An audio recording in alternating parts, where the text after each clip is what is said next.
Ukraine. Bonsoir Slimane. Bonsoir. Prudence donc, je le disais, il y a une guerre de communication entre les deux parties, mais si l'information venait à être confirmée, quelle en serait la portée ?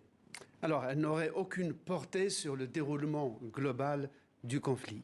Mais si l'exactitude est établie, cela va écorner encore un peu plus le prestige de l'armée russe et des armes russes, d'autant plus que, vous le savez, depuis des mois, Vladimir Poutine saisit la moindre conférence de presse pour s'adresser à l'Europe et aux États-Unis pour nous dire les dernières armes sophistiquées, postmodernes, qu'on ne peut pas intercepter. Bref, que la Russie disposerait d'armes dont aucun autre pays ne peut se prévaloir. Et Slimane, j'oubliais, on vient de le voir sur la carte avec ces deux petits bateaux rouges faits par le service infographie TV5 Monde. Ça ne s'est pas passé n'importe où, j'ai oublié de le dire, ça s'est passé sur cette fameuse île aux serpents en mer Noire. C'est ça, non loin de la frontière roumaine et du port de Constantin, où l'OTAN et les États-Unis disposent de capacités électroniques qui maillent pratiquement toute la mer Noire et où a coulé donc le vaisseau amiral. Moskva. Ouais.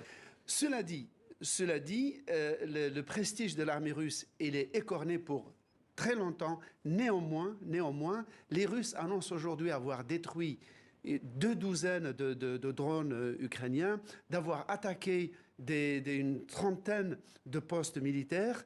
Et quoi qu'il en soit, vous le disiez tout à l'heure, dans la guerre, les protagonistes n'informent pas. Et c'est de bonne guerre, ils communiquent.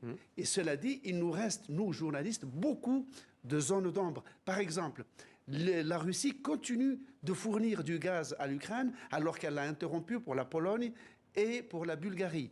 La centrale nucléaire de Zaporizhia, que contrôle l'armée russe depuis début mars, fournit 50% de l'électricité de l'Ukraine.